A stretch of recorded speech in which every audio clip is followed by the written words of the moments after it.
परमेश्वर के नाम की महिमा हो। परमेश्वर के न्याय के लिए धन्यवाद का भजन। प्रधान बजाने वाले के लिए मुतलई बयान की राग पर दाऊद का भजन। हे यहोवा परमेश्वर, मैं अपने पूर्ण मन से तेरा धन्यवाद करूँगा। मैं तेरे सब आश्चर्य कर्मों का वर्णन करूँगा। मैं तेरे कारण आनंदित और प्रफुल्लित होऊंगा। हे परम प्रधान, मैं तेरे नाम का भजन गाऊंगा।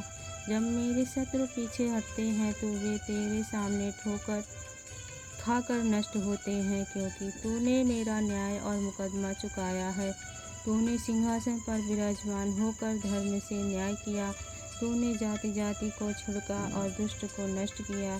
तूने उसका नाम अनंत काल के लिए मिटा दिया।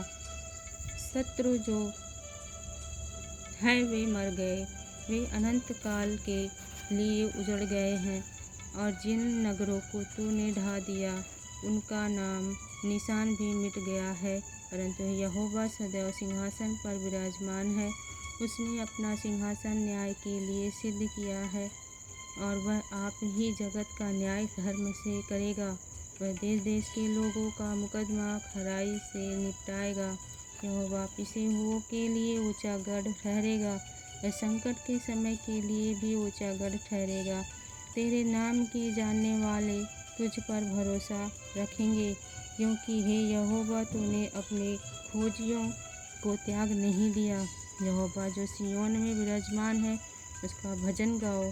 जाति जाति के लोगों के बीच में उसके महाकर्मों का प्रचार करो, क्योंकि खून का पलटा लेने वाला उनको स्मरण करता है। वह दीन लोगों की दुहाई को नहीं भूलता।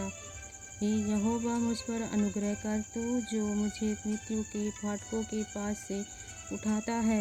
मेरे दुख को देख जो मेरे बैरी मुझे दे रहे हैं, ताकि मैं सिय्योन के फाटकों के पास तेरे सब गुणों का वर्णन करूं और तेरे किए हुए उद्धार से मगन हूँ। अन्य जाति वालों ने जो गड्ढा खोदा था उसी में वे आ ही गिर पड़े। जो जाल उन्होंने लगाया था उसमें उन्हीं का पाँव फंस गया। यहोवा ने अपने को प्रकट किया, उसने न्याय किया है। दुष्ट अपने किए हुए कामों में फंस जाता है। दुष्ट अधोलोक में लौट जाएगा तथा वे सब जातियां भी जो परमेश्वर को भूल जाती हैं, क्योंकि दरिद्र लोग अनंत काल तक बिसरे हुए ना रहेंगे और ना तो नम्र लोगों की आशा सर्वदा के लिए नष्ट होगी। उठ हे परमेश्वर, मनुष्य प्रबल ना होने पाए। जातियों का न्याय तेरे सम्मुख किया जाए। हे परमेश्वर, उनको भय दिला। जातियां अपने को मनुष्य मात्र ही जाने। न्याय के लिए प्रार्थना। हे यहोवा, तू क्यों दूर खड़ा रहता है?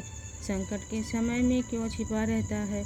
दुष्टों के अहंकार के कारण दीन मनुष्य खदेड़े जाते हैं। वे अपनी ही निकाली हुई युक्तियों में फंस जाएं, क्योंकि दुष्ट अपनी अभिलाषा पर घमंड करता है और लोभी परमेश्वर को त्याग देता है और उसका तिरस्कार करता है। दुष्ट अपने अभिमान के कारण कहता है कि वह लेखा नहीं लेने का। उसका पूरा विचार यही है कि कोई परमेश्वर है ही नहीं। वह अपने मार्ग पर दृढ़ता से बना रहता है। तेरे न्याय के विचार ऐसे ऊंचे पर होते हैं कि उसकी दृष्टि वहां तक नहीं पहुंचती। जितने उसके विरोधी हैं उन पर वह प्रभु फुकारता है। वह अपने मन में कहता है, मैं कभी टलने का नहीं। मैं पीढ़ी से पीढ़ी तक दुख से बचा रहूँगा। उसका मुँह साप और छल और अंधेर से भरा है। उत्पात और अनर्थ की बातें उसके मुंह में है। वह गाँवों में घात लगाकर बैठा करता है और गुप्त स्थानों में निर्दोष को घात करता है। उसकी आँखें लाचार की घात में लगी रहती हैं। जैसा सिंह अपनी झाड़ी में, वैसा ही वह भी छिपकर घात में बैठा करता है। वह दीन को उखाड़ने के लिए घात लगाए रहता है। वह दीन को अपने जाल में फंसाकर घसीट लाता है, तब उसे पकड़ लेता है। वह झुक जाता है और वह दुबक कर बैठता है और लाचार को लोग उसके भली हाथों से पटके जाते हैं। वह अपने मन में सोचता है, ईश्वर भूल गया। वह अपना मुँह छिपाता है, वह कभी नहीं देखेगा। उठ हे यहोवा, हे ईश्वर, अपना हाथ बढ़ा और दीनों को ना भूल। परमेश्वर को